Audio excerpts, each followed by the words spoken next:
नमस्कार दोस्तों, पॉलिटिक्स में आपका बहुत बहुत स्वागत है। दोस्तों आज की इस क्लास में यूपिट प्लस सी AGTA 2024 के लिए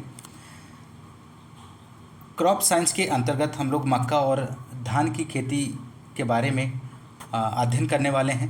और पॉइंट टू पॉइंट इस क्लास में हम लोग देखने वाले हैं मक्का और धान की फसल को कंप्लीट यहाँ पर डिस्कस करेंगे।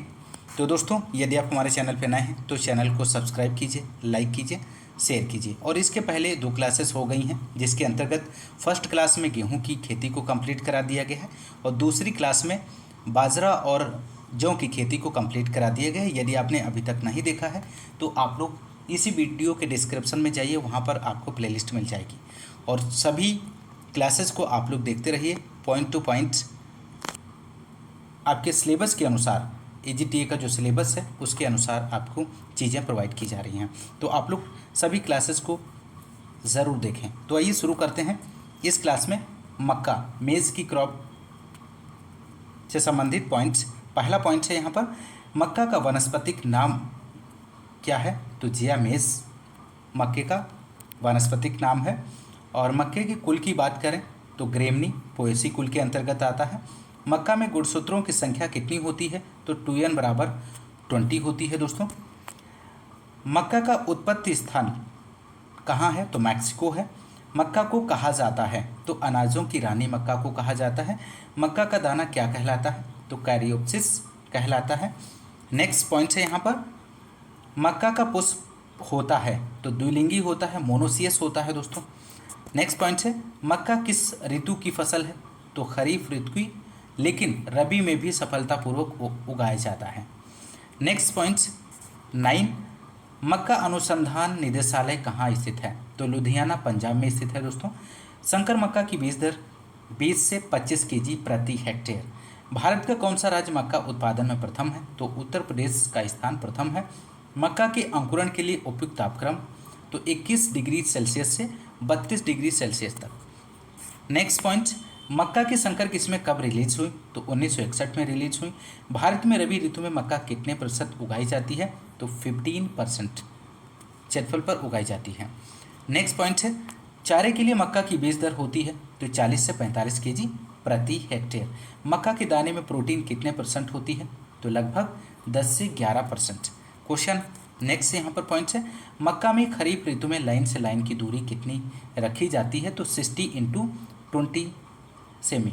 मक्का की बुआई सामान्यतः करते हैं तो 4 से 5 सेमी गहराई पर की जाती है। मक्का में नर पुष्प को क्या कहते हैं, तो मक्का में नर पुष्प को टेसल कहते हैं और मक्का में मादा पुष्प को सिल्क कहते हैं। दोनों पॉइंट बहुत ही महत्वपूर्ण है, यहाँ से क्वेश्चन बनता है, आप लोग ध्यान रखिएगा। भारत में मक्का का सर्वप्रथम कार्य शुरू किया गया, तो AICRPM 1957 में। मक्का किस समूह का पौधा है, तो मक्का C4 के अंतर्गत आता है। मक्का की खेती के लिए उपयुक्त तापक्रम तो 32 डिग्री सेल्सियस। मक्का को क्या कहा जाता है, तो अमेरिका की रीढ़ की हड्डी कहा जाता है। मक्का की रबी फसल की बुआई राजस्थान में कहाँ पर की जाती है, तो बांसवाड़ा में की जाती है। नेक्स्ट पॉइंट यहाँ पर 26 पॉइंट मक्का की बुआई करने वाले यंत्र को क्या कहते हैं, तो मेज प्लांटर कहते हैं, ध्यान रखिएगा। मक्का की बुआई कौन सी दिशा में करनी चाहिए, तो पूर्व से पश्चिम की दिशा में मक्का की बुआई की जानी चाहिए। मक्का में सफ़ेद कली रोग किसकी कमी से होता है, तो जीन की कमी से। मक्का में कौन सी जीन पाई जाती है, OPEC2 और फ्लोरी2 महत्वपूर्ण है, आप लोग ध्यान रखिएगा। मक्का में सर्वप्रथम एकल संकरण की खोज किसने की, तो EM ईस्ट एवं GS सल ने 1910 में की थी।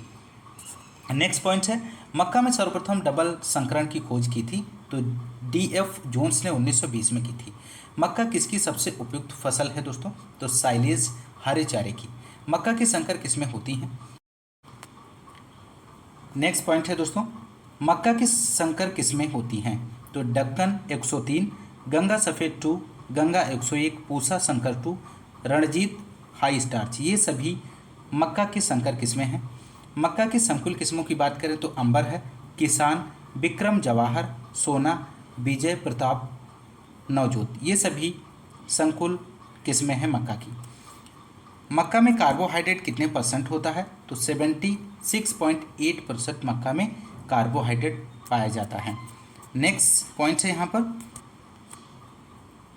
मक्का में खरपतवार नियंत्रण किया जाता है किसके द्वारा? तो एट्राजीन का प्रयोग करते हैं। मक्का की फसल में सिंचाई की आवश्यकता होती है तो 500 से 800 मिलीमीटर। मक्का का प्रमुख रोग है डाउनी मिल्ड्यू है तुलासिता रोग। डाउनी मिल्ड्यू तुलासिता रोग का कारक इनमें से? यह रोग पेरेनोस्पोरेलिज माइडिस नामक कवक द्वारा फैलता है। नेक्स्ट पॉइंट है मक्का का सफ़ेद कलिका व्हाइट बड रोग किससे होता है? तो जिंक की कमी से होता है। बहुत ही महत्वपूर्ण पॉइंट, इस पॉइंट को ध्यान रखिएगा। मक्का का प्रमुख हानिकारक कीट में से तनाछेदक चिलोपार्टिलस है। मक्का में किस कीट के प्रकोप से पौधों में मुख्य तना का ऊपरी भाग सूख जाता है जो डेड हर्ट कहलाता है? तो तनाछेदक चिलोपार्टिलस। नेक्स्ट पॉइंट है दोस्तों 43, तनाछेदक की रोकथाम कैसे करते हैं? तो अंड परजीवी, एक पैरासिटोइड, ट्राइकोग्रामा किलोनिस, 1,00,000 अंडे 5 ट्राइकोकार्ड के द्वारा प्रति हेक्टेयर काम में लेते हैं, अथवा कोटेसिया फ्लेविस नामक लार्वा परजीव्या कीट भी महत्वपूर्ण बायो एजेंट है। और दानेदार कीटनाशी जैसे फिप्रोनिल अथवा कार्टाप हाइड्रोक्लोराइड 4G 15 से 20 किलो प्रति हेक्टेयर मात्रा काम में ली जाती है। नेक्स्ट क्रॉप है यहाँ पर धान। धान से संबंधित जितने भी महत्वपूर्ण पॉइंट हैं इसमें कवर कर लेंगे। पहला पॉइंट है धान का वनस्पतिक नाम। तो धान का वनस्पतिक नाम ओराइजा सटाइवा है। धान का परिवार फैमिली क्या है? तो ग्रेमनी या घास कुल का है। धान का उत्पत्ति स्थान इंडो बर्मा या दक्षिण पूर्वी एशिया है दोस्तों। विश्व के कितने प्रतिशत लोग धान को भोजन के रूप में ग्रहण करते हैं? तो 60%। नेक्स्ट पॉइंट यहाँ पर 5वां है विश्व में धान का सर्वाधिक क्षेत्रफल कहाँ स्थित है? तो भारत में स्थित है दोस्तों। धान में प्रोटीन की मात्रा उपस्थित रहती तो कितने परसेंट उपस्थित रहती? तो 6 से 7% धान में प्रोटीन की मात्रा उपस्थित रहती है। विश्व में धान के उत्पादन में कौन सा देश प्रथम स्थान है? तो चीन का प्रथम स्थान है। धान के उत्पादन में भारत का स्थान की बात करें तो दूसरा है। धान का उत्पादन वर्ष में ऋतुओं में होता है तो 3 ऋतुओं में होता है। भारत में खाद्यान्न की दृष्टि से प्रथम स्थान दिया गया है। तो धान को विश्व का 90% धान पैदा होता है एशिया में पैदा होता है दोस्तों। नेक्स्ट पॉइंट है यहाँ पर धान तीनों ऋतुओं में बोया जाता है अस शरद अमन खरीफ बोरो ग्रीष्म। धान किस प्रकार का पौधा है? तो धान स्वपरागित पौधा है। धान नाइट्रोजन को किसके रूप में ग्रहण करता है? तो अमोनिकल के रूप में ग्रहण करता है। चावल का टेस्ट वेट परीक्षण भार होता है तो 25 ग्राम प्रति 1000 ग्रेन्स का। नेक्स्ट पॉइंट यहाँ पर महत्वपूर्ण है 16, धान की प्रोटीन को क्या कहते हैं? तो धान की प्रोटीन को ओराइजेनिन कहते हैं। 1 किलो धान के उत्पादन में पानी की आवश्यकता होती है तो 5000 लीटर की आवश्यकता होती है। डेपोंग से नर्सरी तैयार करने के लिए क्षेत्रफल की आवश्यकता होती है तो कितने क्षेत्रफल की आवश्यकता होती है? तो 25 से 30 मीटर स्क्वायर। धान कैसा पौधा है? तो लघु दिवस एवं शीतरी पौधा है। धान के दाने को क्या कहते हैं? तो कैरियोप्सिस कहते हैं दोस्तों।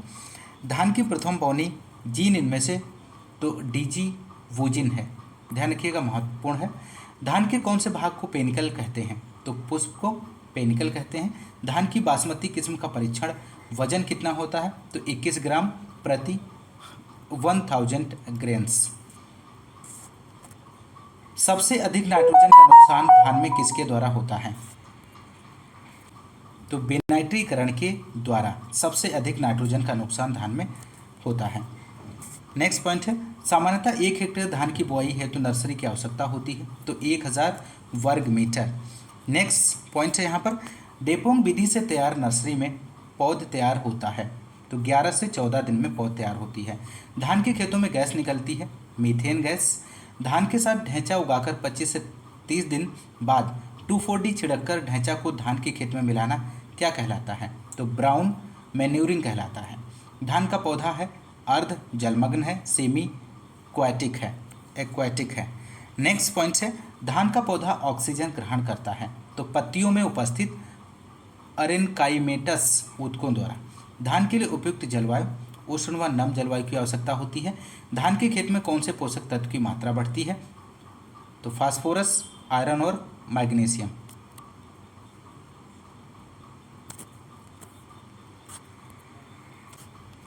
नेक्स्ट पॉइंट है धान धान कुल की प्रजातियाँ 24 हैं। नेक्स्ट पॉइंट है यहाँ पर 36 पॉइंट, लेकिन मुख्यतः किन दो प्रजातियों की खेती की जाती है? तो सेटाइवा एवं ग्लूबेरिमा की। धान की फसल के लिए उत्तम मृदा आपको बताना है, तो चिकनी मटियार, कालिया मटियार, दोमट। अम्लीय भूमि में भी खेती की जाती है, तो धान की खेती की जाती है। भारत में धान की प्रथम किस्म की बात करें तो TN1 लाई गई थी 1964 ईस्वी में। धान की राजस्थान से निकाली गई किस्म माही सुगंधा है, तो ध्यान रखिएगा, महत्वपूर्ण पॉइंट है। नेक्स्ट, भारत में 1968 में प्रथम भारतीय उच्च उपज वाली अर्धबोनी किस्म जया को विकसित किया गया है, तो डॉक्टर शास्त्री ने। धान की नई पद्धति श्री पद्धति है। System of rice intensification, puddling की जाती है, तो धान के खेत में पडलिंग की जाती है। पडलिंग के उद्देश्य क्या है? पानी का रिसाव रोकना, खरपतवार नियंत्रण, पोषक तत्वों की उपलब्धता बढ़ाना। नेक्स्ट पॉइंट है यहाँ पर, धान में पंक्ति से पंक्ति की दूरी 20 से 15 सेंटीमीटर रखते हैं। हाइब्रिड धान की बीज दर 10 से 15 kg प्रति हेक्टेयर। नेक्स्ट पॉइंट है यहाँ पर दोस्तों 48 पॉइंट, धान की फसल में नर्सरी की विधियाँ, डेपोंग विधि है, गीली क्यारी विधि। धान में नाइट्रोजन उपयोग क्षमता क्या है? 30 से 40%। सबसे उपयुक्त नाइट्रोजन उर्वरक इनमें से तो अमोनियम सल्फेट है दोस्तों। धान की फसल के लिए महत्वपूर्ण जैव उर्वरक इनमें से एजोला है, नील हरी शैवाल, एजेटोबैक्टर। नील हरी शैवाल प्रतिवर्ष धान के खेत में नाइट्रोजन स्थिर करती है, तो 20 से 30 kg प्रति हेक्टेयर। नेक्स्ट पॉइंट है, धान की फसल के लिए सामान्यतः जलमांग इनमें से 900 से 2500। धान की फसल के प्रमुख खरपतवार तो जंगली धान है, सांवा, मोथो, ये सभी धान की फसल के प्रमुख खरपतवार हैं। धान की खड़ी फसल में जुताई कर अधिक पौधे खेत से बाहर निकालने की क्रिया क्या कहलाती है? तो बुशनिंग कहलाती है, ध्यान रखिएगा, महत्वपूर्ण प्रश्न है। नेक्स्ट, धान की फसल के लिए प्रमुख खरपतवार नासी में से प्रोपेनिल है, बेंथियोकार्ब है, ब्यूटाक्लोर है, एनिलफोस है, पायरेजो सल्फ्यूरान, ये सभी धान की फसल के प्रमुख खरपतवार नासी हैं। नेक्स्ट पॉइंट है, धान की फसल में लगने वाले प्रमुख कीट तो धान का पीला तना छेदक, गंधी बग, धान का हिस्पा कीट, भूरा फुदका, धान का केज वर्म, ये सभी जो हैं धान की फसल में लगने वाले प्रमुख कीट हैं। धान की फसल के प्रमुख रोगों की बात करें तो धान का भूरा पत्ती धब्बा रोग, धान का ब्लास्ट रोग, जीवाणु पत्ती झुलसा रोग, धान का टुंगरो रोग, धान का उफरा रोग और धान का खैरा रोग।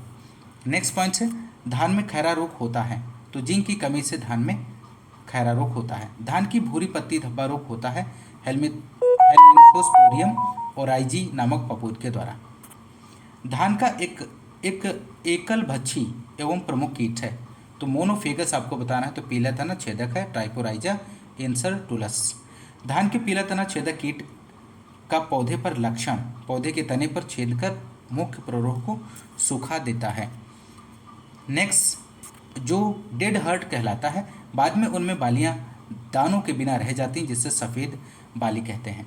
63 पॉइंट है यहाँ पर, धान के पीला तना छेदक कीट की रोकथाम क्या है? तो नर्सरी अवस्था में इस कीट की मादा पौधे की पत्तियों की ऊपरी टिप पर अंडे देती हैं, अतः पौधे के लीफ टिप्स को काटकर जला दें। अंड परजीव्या ट्राइकोग्रामा जपोनिकम 50,000 प्रति हेक्टेयर प्रयुक्त करते हैं। धान का गंधी बग कीट का नाम क्या है?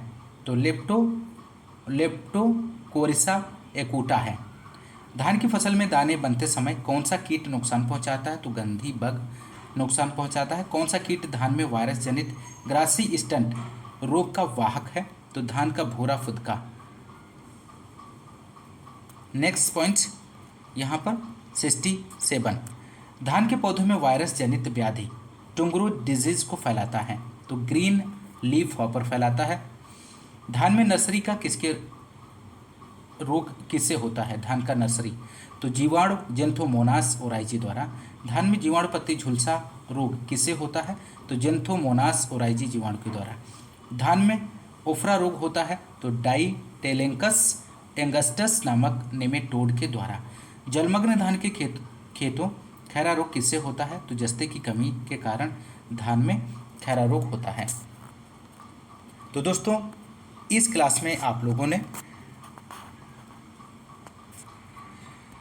मक्का और धान की फसल को आप लोगों ने यहाँ पर संपूर्ण अध्ययन किया। तो दोस्तों इस क्लास में बस इतना ही, और इसी तरह आपको सारी क्रॉप्स की जो वीडियो आपको अवेलेबल करा दी जाएंगी। तो यदि आप चैनल पे नए हैं तो चैनल को सब्सक्राइब कीजिए, लाइक कीजिए, शेयर कीजिए, और मिलते हैं नेक्स्ट क्लास में। तब तक के लिए नमस्कार, जय हिंद, धन्यवाद।